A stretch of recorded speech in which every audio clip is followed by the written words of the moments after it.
नमस्कार, हर हर महादेव, जय भोलेनाथ। आप सभी का स्वागत है आपके खुद के YouTube चैनल पर जिसका नाम है चाचा के फैक्ट्स। मेरा नाम नितिन है।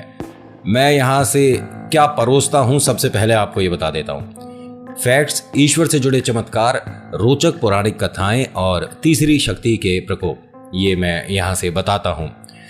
दो बातें थोड़ी सी आपको कंफ्यूज कर रही होंगी कि ईश्वर से जुड़े चमत्कार हाँ आज की डेट में भी होते हैं। आप मानो तो ठीक, ना मानो तो क्या ही कर सकते हैं। और एक बात जो आपको थोड़ा सा कंफ्यूज कर रही होगी, तीसरी शक्ति के प्रकोप, ये हम समझे नहीं। भूत प्रेत आत्माओं के बारे में सुना है ना, उन्हें मैं तीसरी शक्ति बोलता हूं। लोगों ने जो अपनी असल जिंदगी में महसूस करा है वो मैं यहां से कहानी के माध्यम से बताता समझाता हूं। ये कितना सच है कितना सच नहीं है, इस पर बहुत देर तक बहुत लंबी बहस हो सकती है, लेकिन कोई फायदा नहीं है। मैं ये क्यों बोल रहा हूं, क्योंकि जिसके साथ ऐसा कुछ बीतता है ना, सिर्फ वो जानता है कि वो वक्त कैसे उसने काटा था या कैसे वो वक्त आज भी काट रहा है। समस्याएं ऐसी ऐसी आती हैं जिसको बताते में समझाते में सामने वाले से हमें नजरें चुरानी पड़ जाती हैं। क्यों?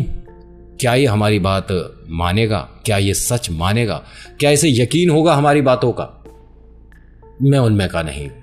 मेरे पास हर कोई अपनी कहानी भेजता है और ये मुझे बहुत ज़्यादा पसंद है कि आप लोगों का भरोसा कम से कम मैं जीत पाया हूँ। भले ही बहुत सारे लोगों के बहुत सारे सब्सक्राइबर्स हो गए होंगे, मुझे सब्सक्राइबर्स कभी चाहिए भी नहीं थे। मुझे परिवार में ये जुड़ने वाले लोग चाहिए थे, जो कि फ़िलहाल अभी मुझे ऐसा लग रहा है कि आप लोगों का प्यार आशीर्वाद मेरे साथ है। मैं इतने में संतुष्ट हूँ, खुश हूँ, बाकी सब भोले की मर्जी। आज जो कहानी सुना रहा हूँ इसे ध्यान से सुनिएगा, क्योंकि ये एक ऐसी कहानी है जिसको वो ये दावा करके बोल रहे हैं कि अगर किसी को गलतफहमी है तो उस मकान पर जाकर अड़ोस पड़ोस में किसी से भी पूछ ले कि वहां क्या है। आज भी बात को काफी साल बीत चुके हैं, लेकिन ये कौन है क्या है बताता हूं। पहले चैनल का इंट्रो, फिर उसके बाद आकर शुरू करता हूं। जय भोलेनाथ।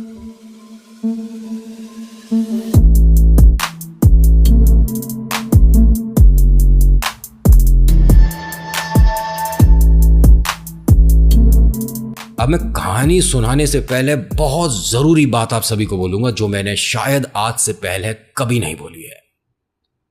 ध्यान से सुनिएगा, थोड़ी सी वॉल्यूम बढ़ा लो। बढ़ा रखी है ऑलरेडी? अच्छा, जरूरत ही नहीं पड़ती है, मेरी आवाज वैसे ही बहुत ज्यादा तेज है। ओके, तो अब तेज आवाज से, मतलब भारी आवाज से मैं आप सभी को यह कहना चाहता हूं कि प्लीज लाइक कर देना। कहोगे कई बार बोलता है तू वीडियो में, लेकिन क्या करूं, मुझे आदत है ना कि अगर आप लाइक कर देंगे तो हमें खुशी मिल जाती है। लेकिन लाइक तभी करना जब आपको पसंद आए। शेयर करिएगा व्हाट्सएप, इंस्टा, कहीं भी आपको जहां सही लगे। और अगर सब्सक्राइब नहीं किया है और आप ये पहली वीडियो देख रहे हो तो सब्सक्राइब जरूर करिएगा 2-3 वीडियो देखने के बाद।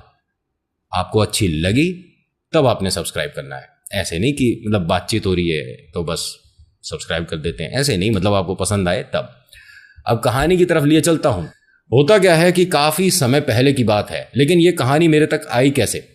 ये जो साक्षी हैं इस चैनल से जुड़ी हुई हैं तकरीबन 1.5 साल से, और इन्होंने कहा है कि नितिन भैया, मैं बहुत बार आपकी कहानी देखती सुनती थी। माँ ने कई बार ये देखा कि हाँ मैं कुछ यूट्यूब पर टीवी पर लगाकर वीडियो देखती हूँ। कुछ दिन पहले उन्होंने मुझे टोका कि भाई ये लड़का ऐसी कौन सी बात सुनाता है, एक बार हम भी तो सुने। उन्होंने बैठकर जब सुना तो एक मैं आपका ये डरावना जो एक्सपीरियंस है तीसरी शक्ति वाला वो देख रही थी। तो माँ ने कहा कि ये वास्तव में होता है जो ये लड़का बता रहा है। साक्षी को कहीं ना कहीं हल्का सा डाउट था शायद हमारी इन कहानियों पर कि मैं किसी पिक्चर की कहानी को बनाकर सुना देता हूँ। ऐसा बहुत सारे लोगों ने मुझे कहा भी है। अगर किसी की कहानी पिक्चर के किसी सीन से मैच कर गई तो पूरी कहानी वो हो गई, है ना। खैर, और पिक्चरों में कितना सच दिखाते हैं दुनिया जानती है, मुझे यहां से बताने की जरूरत है नहीं। आपके सामने जब कोई खेल होगा तो मुझे बताना पिक्चर कौन सी आपके दिमाग में आई थी, कौन सा सीन आपको याद आया, मुझे बताना है। इनकी माता ने इनसे ये कहा कि ऐसा होता है, तो साक्षी ने अपनी माता से ये कहा, ये कहीं ना कहीं हल्का फुल्का हो सकता है कि सच होता हो किसी जमाने में, लेकिन आज की डेट में माँ ये प्रेत शक्ति भूत प्रेत कहाँ होते हैं? इन्होंने कहा सब होते हैं। ऐसे ऐसे उदाहरण हैं बिटिया कि मैं तुझे बताऊंगी तो तू डरने लग जाएगी। लेकिन हाँ, बस इतना कह सकती हूँ, जो लड़का कहानी में बता रहा है ऐसा होता है। तो जब ये माँ बेटी की बातचीत चल रही थी तो बिटिया ने बस ऐसे ही कह दिया कि क्या आपने कभी कुछ ऐसा महसूस करा है जो कि मैं नितिन भैया को मैसेज करके बताऊं, क्योंकि वो तो कहते हैं अगर आपने कुछ ऐसा एक्सपीरियंस करा है तो आप मुझे बता सकते हैं। तो इनकी मम्मी ने हाँ कह दिया कि हाँ, ऐसा हमने अनुभव किया है। अब उन्होंने क्या कहानी बताई है जरा ध्यान से सुनिएगा। बात बहुत पुरानी है। साक्षी के नाना जी ये एक बहुत अच्छी पोस्ट पर एक अच्छी नौकरी करते हैं। ये घर जब भी आते हैं तो अपने कुछ मित्रों के साथ आते हैं और पूरे गांव में आसपास के 8-10 गांव मिला लो, इनमें सिर्फ 2 ही गाड़ियां थीं। काफी पुरानी बात है, सिर्फ 2 गाड़ी थी। एक इनके घर में थी नाना जी के पास, और एक बहुत बड़े कोई इनसे भी ऊंचे पद पर अधिकारी थे, उनके घर में गाड़ी थी। और 2 पहिया वाहन भी ज्यादा नहीं थे, इक्का दुक्का थे। लेकिन गाड़ी जिसके घर में है उसको मान सम्मान भाई साहब ऐसा जबरदस्त मिलता है कि बस क्या ही बताएं। और ये आज भी होता है ना, जिसके पास अच्छी लग्जरी गाड़ी है उसको लोग अलग ही नजरिए से देखते हैं, भले ही वो ड्राइवर हो। खैर, इनके नाना जी जो हैं वो इन शक्तियों पर बिल्कुल भी भरोसा नहीं करते थे। उन्हें यह पता था कि हाँ, इस तरह की बाधा रास्ते बीच में आती जाती रहती हैं, लेकिन जब ईश्वर का आप नाम लेंगे तो ये समस्या अपने आप ही हट जाएगी। और जब तक इनका सामना नहीं होता ना किसी से, तीसरी शक्ति का, जब तक वो बहुत ज्ञान देता है भाई, बहुत ज्यादा। आप ऐसा कर लेते, आप लोहे को छू लेते, आप ये करते वो करते, लेकिन जब सामने किसी को ऐसे को देख लेते हैं ना, जो कि हल्का सा आपको ये बता दे कि मैं कौन हूं, उसके बाद कुछ याद नहीं आता। लोहे की साइकिल भी हाथ से छूट जाती है, और ये जानबूझ के नहीं होता, वो छुड़वा देते हैं। हनुमान चालीसा आप शुरू भी नहीं कर पाओगे, कई बार कहानी में बता चुका हूं।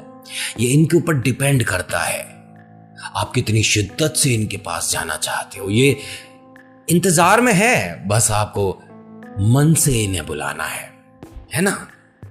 अभी देखो नाना जी के साथ यहां क्या खेल होने वाला है। नाना जी जिस जगह नौकरी करते हैं वहां से आने में तकरीबन इन्हें शाम के 7, सवा 7 बज जाया करते थे घर तक आने में। आज सर्दियों का वक्त है, कोहरा बहुत ज्यादा है और कोहरे में गाड़ी चलाना बेहद मुश्किल। इनके साथ इनके कुछ मित्र भी हैं गाड़ी में, जो कि कुछ दूर जाने के बाद ये कहते हैं कि भाई हम तेरे साथ गाड़ी में जाएंगे तो ना जाने कब ही पहुंचेंगे, हम तो पैदल पैदल निकल जाएंगे, भाई तू गाड़ी यहीं पर रोक दे। ठीक है, इनके नाना जी ने भी वैसा ही करा, गाड़ी रोक दी और फिर वो सब अपना पैदल पैदल निकल गए। नाना जी कोहरे में जैसे तैसे कर कोशिश कर गाड़ी को मतलब मंजिल तक पहुंचाने की ट्राई कर रहे हैं। देखिए, जब भी खेत के आप आसपास होते हैं या कहीं भी खुले इलाके में होते हैं तो वहां कोहरा नेचुरली ज्यादा पड़ता है। ठीक है, शहर के मुताबिक कभी कभी तो शहर में भी ज्यादा ट्रैफिक में होने के बाद भी कोहरा देखने को मिल जाता है, लेकिन गांव में अधिकतर ज्यादा ही पड़ता है कोहरा। आज इन्हें ऑफिस से निकलने में भी थोड़ी देर हो गई थी। शाम का वक्त, कोहरा ज्यादा और सड़क पे अंधेरा भी काफी है। गाड़ी की हेडलाइट ये मानो कि कोहरे में कहां गायब हो रही है, कुछ अता पता ही नहीं है। सामने एकदम हेडलाइट से अगर 2 या 3 कदम की दूरी पर देखा जाए तो कुछ दिख पा रहा है, उससे आगे नहीं दिख रहा है। तो गाड़ी की रफ्तार बेहद मंदी है। इन्होंने सोचा कि क्यों ना मैं रुक कर कुछ सामान खरीद लूं, शायद कोहरा अपने आप छट जाए। होता है ना कभी कभी एक कोहरे का पूरा गुब्बारा चला आ रहा होता है और वो समय के साथ धीरे धीरे आधे घंटे में 1 घंटे में वो इधर उधर हो जाता है, हट जाता है, क्योंकि चलता कोहरा होता है कभी नहीं। तो इनके नाना जी ने ऐसा ही सोचा कि ये कोहरा भी कुछ देर में छट जाएगा, हट जाएगा। ये एक दुकान पर सामान वगैरह खरीदने के लिए रुक गए। ये शक्ति जब कुछ तैयारी करती है ना तो बहुत समय पहले से तैयारियां शुरू हो जाती हैं कि आपको इन तक आना है तो कैसे कैसे क्या क्या माध्यम रहेगा, सब कुछ तय हो जाता है। नाना जी ने इस दुकान में तकरीबन इनके हिसाब से 15 मिनट ही शॉपिंग करी थी। तो अब जरा हिसाब लगाइएगा, 7:30 बजे ये दुकान में आए हैं और 15 मिनट इन्होंने शॉपिंग करी है, तो यानी 7:45 का वक्त होना चाहिए, मतलब 7:45 हो जानी चाहिए। दुकान वाले ने कहा कि लाला जी अब हमें दुकान बंद करके घर जाना है, आपको कुछ और चाहिए तो बता दीजिए। क्यों भाई, इतनी जल्दी क्यों? अरे लाला जी 10:30 बज रहे हैं, हम इसी वक्त चले जाते हैं। वैसे तो पहले चले जाते थे, लेकिन कोहरे की वजह से हम भी रुके रहे। अब कोहरा थोड़ा हटा है तो हम अभी चले जाएंगे। 10:30 बज गए? उन्होंने अपनी घड़ी देखी तो वो घड़ी 7:45 बजे करीब बंद हो गई थी। वक्त का पता नहीं चला, मैं दुकान पर कब आया हूँगा। ऐसे तो लाला जी ध्यान नहीं हमें कि आप किस वक्त आए थे, लेकिन हाँ, आपको आए काफ़ी वक्त हो गया है और आपने सामान भी काफ़ी खरीदा है। क्या घर में कोई शादी ब्याह है? नहीं तो आपने इतना सामान क्यों खरीदा है? घर में क्या कोई पूजा पाठ है, कहीं लंगर लगना है? भाई क्या है? उन्होंने कहा ऐसा कुछ भी नहीं है, मैं तो कुछ छुटपुट लेने आया था। कह रहे छुटपुट के चक्कर में आप देखिए आपने कितना सामान बंधवा रखा है। अब ये देखकर परेशान हो गए। ये तो कम से कम 3 शादी में इस्तेमाल होने वाला सामान है भाई। अब ये कैसे कहे कि इनमें से इन्हें कुछ भी नहीं चाहिए? क्या समय वैसे ही खराब कर रहे थे? इन्होंने कहा कि एक काम करता हूं, मैं ये सामान तो लेकर नहीं जा सकता क्योंकि मैं कहीं और जाऊंगा, फिर वहां से घर जाऊंगा। आप ये सब सामान मेरे घर कल पहुंचा देना। ठीक है, हम सुबह पहुंचा देंगे। उन्होंने अपना पता जैसे ही लिखना शुरू करा तो उन्होंने कहा अरे आपको कौन नहीं जानता, पूरे राज्य में सिर्फ 2 ही तो गाड़ी है और ये किन की हैं सब जानते हैं। आप निश्चिंत होकर जाइए, मैं आपके घर ये सामान पहुंचा दूंगा।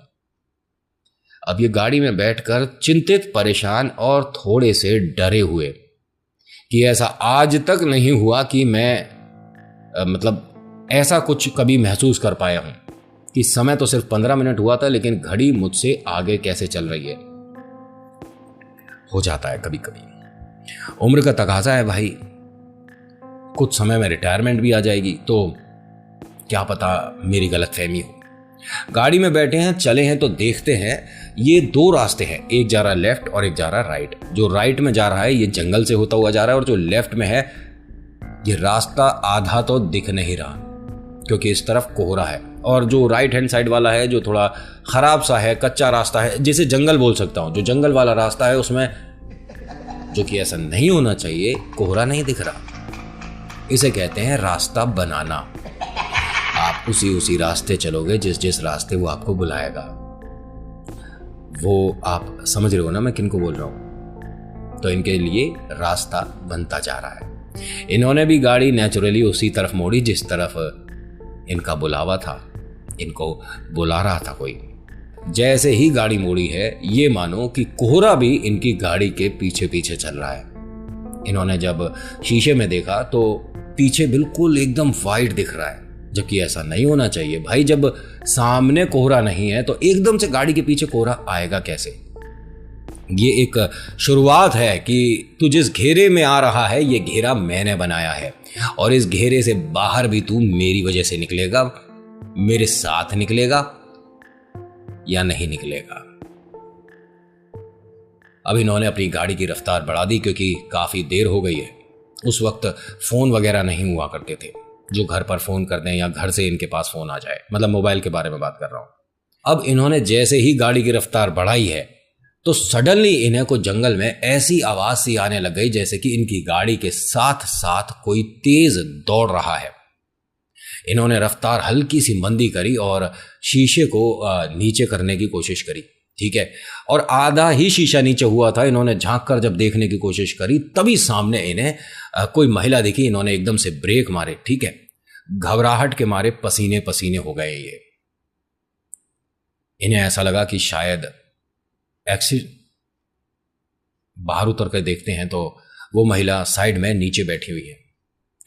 आप ठीक हो बेटी? आप कोई लगी तो नहीं आपके? मैं गलत चला रहा था, मुझे पता है, मैं काफ़ी तेज था। बेटी ठीक हो? तो उन्होंने हाँ में सिर हिलाया। उसने जैसे ही थोड़ा सा सिर और उठाया, इनको ये मानिए कि उसके बाल बहुत ज़्यादा बिखरे हुए थे और ये सफ़ेद ऐसे पुराने से कपड़े थे जैसे कि ना जाने कई साल, 2-3 साल या 4 साल से वो साड़ी कभी शायद धुली भी नहीं थी। तो इनके दिमाग में यह आया कि आसपास ये कोई मजदूर है जो कि रास्ता भटक गई है और ये यहाँ कहीं काम करने आई होगी और कोहरे की वजह से या अंधेरे की वजह से ये यहाँ इस जंगल में गुम हो गई है। बिटिया को मैं घर तक ज़रूर पहुँचाऊँगा। कहते हैं कि बिटिया एक काम कर, तू मेरे साथ गाड़ी में बैठ जा, मेरे घर चल और घर से कोई तेरे को तेरे घर तक छोड़ आएगा। ठीक है बिटिया? उसने हाँ में सिर हिलाया। अभी तक इनसे कोई बातचीत नहीं हुई है। इन्होंने गाड़ी का पीछे वाला दरवाजा खोला, उन्हें वहां बैठाया और अपना गाड़ी में बैठकर ये चलाने लगे। ठीक है, मतलब घर के लिए चल चुके हैं। ये गाड़ी जो कि ठीक ठाक चल जाया करती थी, कई बार बीच में बंद हुई है। देखिए, ये इनकी एक ऐसी ये पावर होती है कि हाँ, गैजेट्स में दिक्कत आनी शुरू हो जाती है। इलेक्ट्रॉनिक्स, इलेक्ट्रिकल्स जो भी चीज़ होती है उनमें थोड़ा बहुत प्रॉब्लम आने लगता है और ये नेचुरल बात है, जो कि हल्का फुल्का किसी ना किसी पिक्चर में भी ऐसा दिखाया है। लाइट का फ्लक्चुएशन होना या फ़ोन में थोड़ा सा डिस्टर्बेंस आ जाना या आपकी गाड़ी का बंद हो जाना, ये बहुत नेचुरल और कॉमन बात है इनके लिए। बाएं हाथ का खेल है। और ये क्यों, आपको एक किताब बताऊंगा, उसमें पढ़ लेना। ठीक है, वैसे वो यहाँ से दिखा नहीं सकता, अदरवाइज मैं आपको दिखा भी देता पेज, लेकिन हाँ उसके बारे में लिखकर ज़रूर बता सकता हूँ कि वो कौन सी किताब है। उसमें 8-10 चीज़ें हैं जो कि एक प्रॉपर सिम्टम होता है आपके इर्द गिर्द इस तरह की शक्ति का होना। आपके घर में भी होती है कभी भी, कहीं भी, और अभी भी हो, आप नहीं अंदाज़ा लगा सकते। लेकिन हाँ, अगर आपको वो सिम्टम्स घर में दिखने लग गए और आपको ये पता हो कि ये उसकी निशानी है, तो मन में डर आएगा, है ना। और आपको पता ही ना हो तो किस बात का डर? वो आपके घर से होकर आगे निकल गई, आपको पता ही नहीं चला, आपके घर में रुकी नहीं, क्योंकि आपने उसे रोका ही नहीं। रोकना है। बाकी मैं तो ये कहता हूं भैया, मैं सभी का मान सम्मान करता हूं, टूने टूट के इसे आप डर की नज़र से ना देखो। ठीक है, ये उनकी काबिलियत है, उनकी विद्या है, उन्होंने उसके बारे में पढ़ाई करी है, बहुत मेहनत लगती है वहाँ तक भी पहुँचने में, लेकिन अगर वो सही काम में इस्तेमाल करें तो बेहतर है, गलत में तो उनके लिए भी बहुत गलत हो जाएगा। अब होता क्या है कि ये जंगल को पार करने ही वाले थे, तभी नाना जी ने एक सवाल किया, बिटिया अंधेरा रात काफ़ी हो गई है, मैं तुम्हें सुबह तुम्हारे घर तक छुड़वा दूंगा, क्योंकि घर से कोई जाएगा तो वो भी कहीं रास्ते में फंस ना जाए। उन्होंने हाँ में सिर हिला दिया। तो अब समस्या ही नहीं है, घर पर बहू है, बेटी है, माँ है, वो सब इसका ख्याल रखेंगी। लेकिन एकदम से उसने एक बात बोल दी, खाना बनाना। कुछ टूटे शब्द थे जिसे जोड़कर नाना जी ने कहा कि खाना बनाना आता है, मतलब आपको बच्चे? उसने हाँ में सिर हिलाया।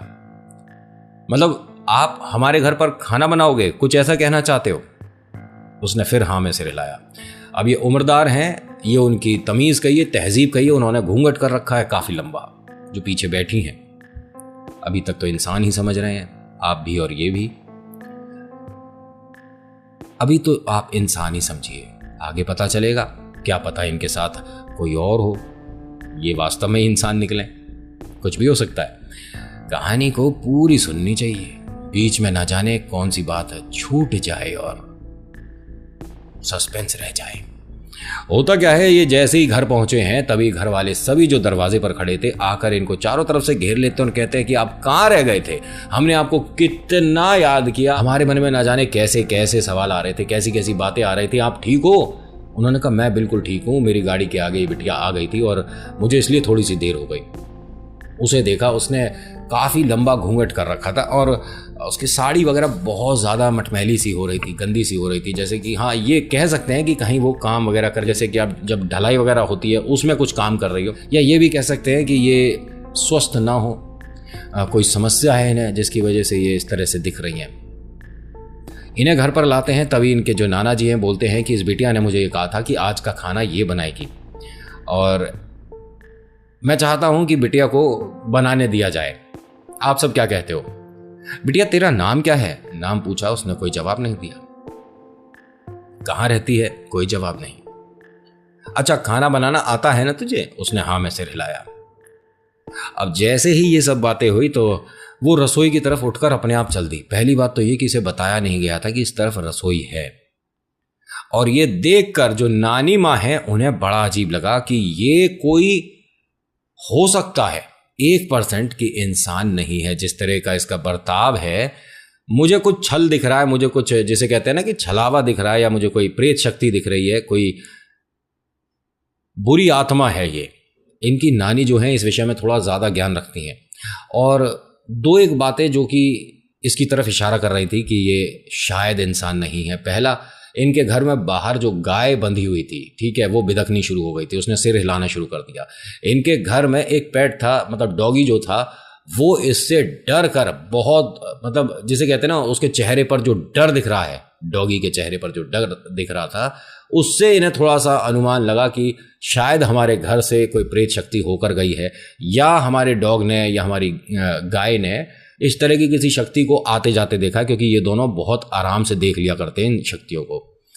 और जब कुछ ज़्यादा ही डरावना देख लेते हैं या कुछ ऐसा अजीब देख लेता है कोई डॉग जो कि वो एक्सप्रेस नहीं कर पाए, ठीक है, तो वो रोता है। और भी कारण होते हैं इनके रोने के, लेकिन मैंने एक आपको हल्का बहुत बता दिया कि इनका रोना शुभ नहीं होता, आप जानते हो।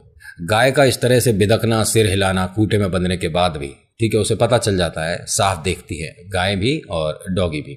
और हाँ, एक सबसे बड़ा कारण ये कि नानी ने या किसी ने भी उनको रसोई के बारे में नहीं बताया था, तो उन्हें पता कैसे चला कि रसोई उस तरफ है हमारे घर में। जब ये चल रही थी तभी नानी ने उन्हें टोक दिया और कहा कि बिटिया किधर, तो उसने रसोई की तरफ हाथ से इशारा कर दिया कि मैं इधर जा रही हूँ। अच्छा, रसोई जा रही है, खाना बनाना है? उसने फिर हाँ में सिर हिलाया। अभी तक इसने किसी से कोई बात नहीं करी है, ध्यान से सुन लीजिएगा। अब नाना जी को और इनके बड़े बेटे को और इनकी जो बिटिया है उन्हें भी बड़ा अजीब लगा, जिनकी बेटी ने मुझे कहानी भेजी है, ठीक है, उन्हें बड़ा अजीब लगा कि हर कोई इनसे बात कर रहा है, लेकिन ये आंटी कैसी हैं जो कि बात का जवाब नहीं दे रही। ये बड़ी अजीब महिला है, कोई बात नहीं कर रही। और नाना जी आपसे जब इन्होंने बात करी थी तो खुद बोलकर बताया था कि मैं खाना बनाना जानती हूँ। उन्होंने कहा बोली तो थी, यानी कि इनके बोलने की शक्ति तो ठीक है, फिर ये बात क्यों नहीं कर रही है? नानी से भी, हमसे भी, किसी से भी कोई बात नहीं कर रही है। बेटा, किसी किसी का व्यवहार ऐसा ही होता है, उसे हर किसी से बात करना पसंद नहीं होता। अब वो रसोई में चली गई हैं, वक्त हो गया है तकरीबन 12:15, रात के 12:15। सब लोग ये मानिए कि बस भूखे बैठे हैं कि कब खाना बनेगा, कब खाएंगे। नाना जी के इंतजार में वैसे ही काफी देर हो गई थी, अब खाने के इंतजार में काफी देर हो रही है। अब इनको रसोई में गए तकरीबन 20-25 मिनट हो गए, कोई आवाज नहीं आ रही। इन्होंने जाकर देखा तो वो रसोई में बस एक तरफ कोने में खड़ी है। नानी कहती हैं कि अरे बेटा, खाना क्यों नहीं बना रही है? सब लोग भूखे हैं और सब इंतजार कर रहे हैं। सुनने में आया था कि तू मछली बना रही है, मुझे ऐसा पता चला है। उसने फिर हाँ में सिर हिला दिया। तो जल्दी से बना ले, यहाँ पर अब किस बात का इंतजार है भाई? वहां रखी है, देख ले, मच्छी पकानी, पका ले फटाफट से, हम लोग बाहर बैठे हैं, इंतजार कर रहे हैं, फटाफट लिया। नानी बाहर चली गई और 2-4 मिनट बाद किटर पिटर आवाज आनी शुरू हो गई। रसोई में तो ऐसा लग रहा था जैसे कि वो खाना बना रही है। जब आधा घंटा बीत गया तो उसके बाद नानी को फिर से बड़ा अजीब लगा कि ये हो क्या रहा है। अब ये नानी दबे पांव वहां पहुंची है तो वो जमीन पर बैठी है और जो भी मच्छी है उन्हें कच्ची चबा रही है, ठीक है। नानी ये देखकर बहुत ज्यादा डर गई कि मुझे जो लग रहा था ये वही है, ये प्रेत शक्ति है, क्योंकि इसका चेहरा जो है ये इंसानों वाला नहीं है और जिस तरह से ये मच्छी खा रही है ऐसे कोई इंसान नहीं खाता है। अब मैं घर में बताऊं या इसे बाहर करूं, कैसे बाहर करूं, कुछ नहीं समझ आ रहा। इनके दिमाग में एक बहुत जबरदस्त आइडिया आया। इनके घर में कोयला इस्तेमाल होता है, ठीक है, अंगीठी में कोयला लगता था। तो इन्होंने चिमटे से, जैसा कि इन्होंने नानी ने बताया, इन्होंने चिमटे से उस कोयले को पकड़कर उसकी तरफ इशारा करा कि मेरे घर से बाहर निकल, तू मेरे घर में कैसे आ गई। और जैसे ही उसने कोयला देखा है, ये घबराते हैं, डरते हैं। कई प्रजाति के होते हैं और ये भी कह सकता हूँ कोई किसी चीज़ से घबराता है, किसी की कोई चीज़ कमज़ोरी है। ये कोयले से डर गई और वो भी खौलता जलता सा कोयला था, ठीक है, उससे डरी है, उसने जगह मांगी एक तरह से निकलने की, ठीक है। तो नानी पीछे हट रही हैं और वो इतना चिल्ला रही है कि इर्द गिर्द वाले जितने भी लोग थे वो सब इकट्ठे हो गए। क्या हुआ, सब कुछ ठीक तो है? अब रात के 12:30 बजे इस तरह से कोई चिल्ला रहा हो आपके घर के आसपास, बाहर कोहरा हो, कुछ दिख ना रहा हो, तो आदमी सवाल तो करेगा ना। सभी ने सवाल किया, लेकिन जवाब में क्या बताएं कि हमारे घर में कोई प्रेत शक्ति आ गई है, उसे हम घर से बाहर करने की कोशिश कर रहे हैं, ऐसा कौन बताता है। इसीलिए इनकी तरफ से कोई जवाब नहीं गया। इन्होंने बस कोयले को दिखाते दिखाते उसे घर की दहलीज से बाहर करा, और जैसे ही वो दहलीज से बाहर गई है, इन्होंने कोयले से अम्मा जी ने कोई निशान बनाया अपने घर के दरवाजे के बाहर, और वो कोयला वहीं छोड़ दिया। बड़ी अजीब बात बता दूं आपको, ऐसा होता नहीं है, कभी करके देख लेना। एक कोयला जो कि जल रहा है उसे आप रात को बाहर रख दो और वो सुबह तक वैसे ही सुलगता रहे, और वो भी कोहरे में, सर्दियों में। करके देखना।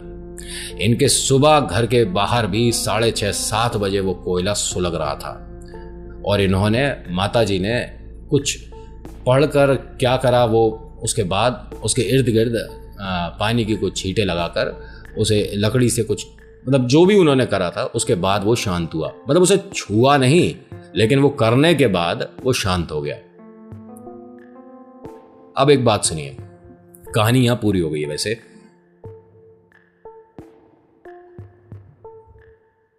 उसके बाद से तकरीबन 1 हफ्ते में इन लोगों को ये घर छोड़ना पड़ गया। सही सुन रहे हो, उसने इन्हें सभी को डराना शुरू कर दिया था।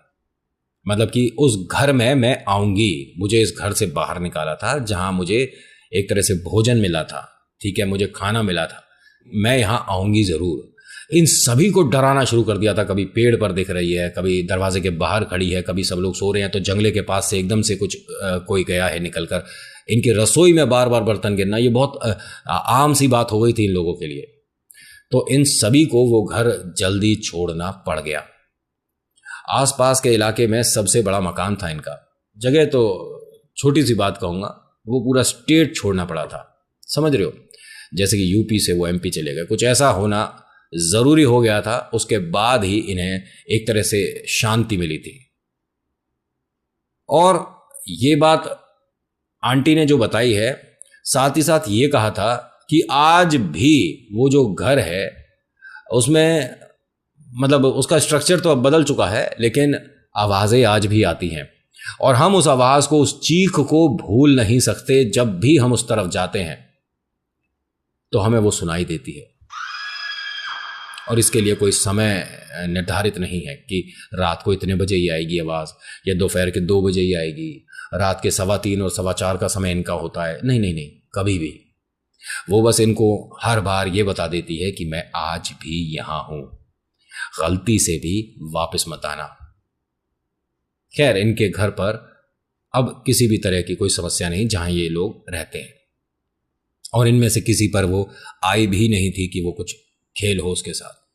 हाँ, ये कह सकता हूं कि एक वो समय था जिसको देखकर उनके मन में ऐसा डर और भय बैठ गया, उसके बाद से इन्होंने नॉनवेज खाना ही बंद कर दिया। कहते हैं कि अब हम किसी को खाते देख भी लें तो हमें उल्टी हो जाती है। ये इनके घर के काफ़ी लोग हैं जिनसे मेरी बात हुई, उन्होंने बताया कि वैसे हम खाते हैं, हमारे कल्चर में हम खाते हैं सभी लोग, तो प्रॉब्लम नहीं थी, हम बचपन से खा रहे थे, लेकिन अब छोड़ दिया तो छोड़ दिया। और मैं कई बार बोलता हूँ, देखिए मेरी कहानियों को ये आप वेजिटेरियन, नॉन वेजिटेरियन इसके साथ मत मर्ज करना प्लीज़, ठीक है। ऐसा नहीं कि जो नॉन वेजिटेरियन है उन्हें प्रेत शक्ति नहीं दिखेगी, जो वेजिटेरियन है उन्हें दिखेगी, ऐसा कुछ नहीं होता। ये तो इनके ऊपर डिपेंड करता है कब किसको कहाँ दिख जाए, बहाने चाहिए होते हैं बस। तो आज की कहानी में इतना ही। आज की कहानी आपको कैसी लगी मुझे बताइएगा ज़रूर। अच्छी लगी तो लाइक करिएगा, शेयर करिएगा, कमेंट में लिखिएगा जय श्री मेहंदीपुर बालाजी महाराज, आपका नाम आपकी जगह। मैं कई बार बोल चुका हूं, एक बार फिर से, आप मेरी कहानियों पर भरोसा करिए नहीं करिए एक अलग मैटर है, पर अपने ईश्वर पर 100% भरोसा करिए, आपकी जिंदगी में बहुत परिवर्तन आएगा, चमत्कार होने शुरू हो जाएंगे। So thank you so much for watching. मेरा नाम नितिन है। मुलाकात करूंगा आपसे एक अगली वीडियो में। हर हर महादेव, जय भोलेनाथ, धन्यवाद।